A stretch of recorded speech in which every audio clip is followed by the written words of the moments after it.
Recorded Books and One Click Digital present Tamarack County by William Kent Krueger.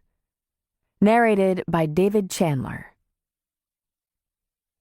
One Click Digital provides free audiobook downloads in partnership with thousands of public libraries. To see if One Click Digital's extensive catalog is available to you, visit your library's website. And now, Tamarack County. Chapter 1.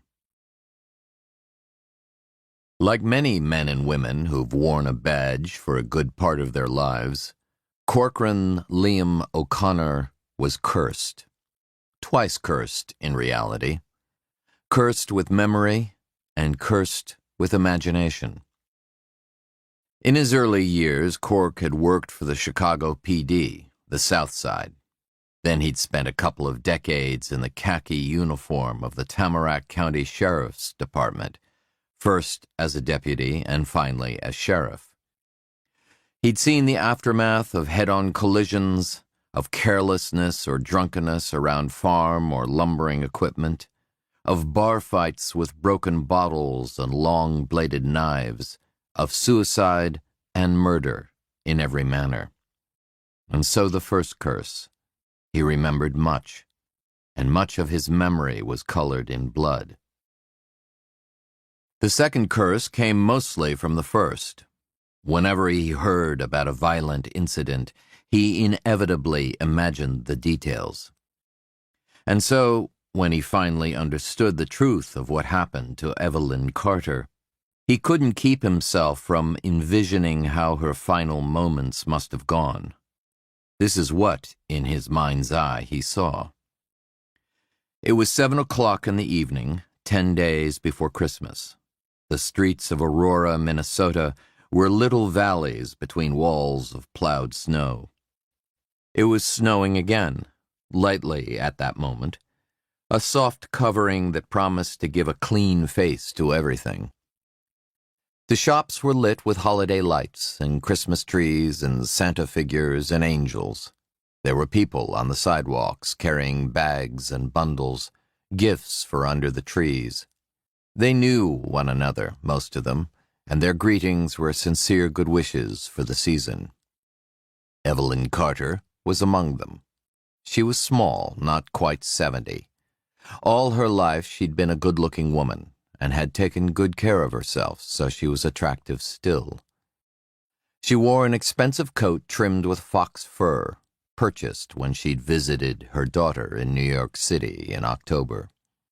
On her head was a warm gray bucket hat made of rabbit's fur.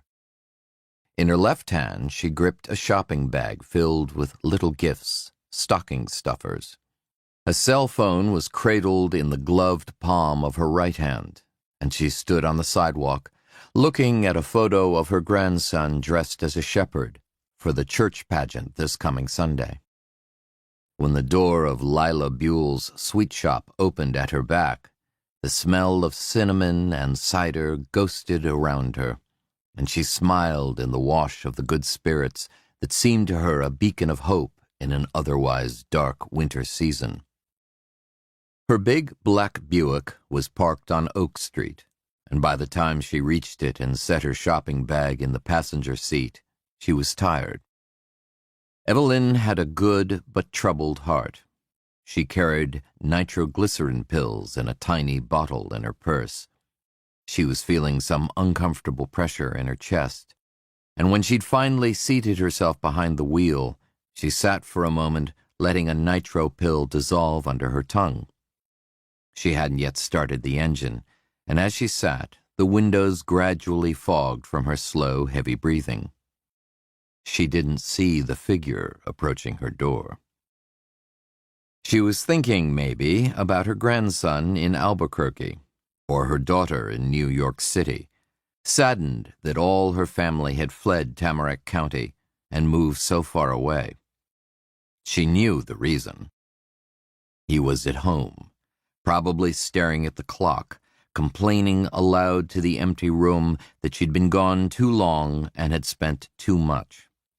And if it was, in fact, her husband she was thinking of, she probably wasn't smiling, and perhaps her chest hurt a little more.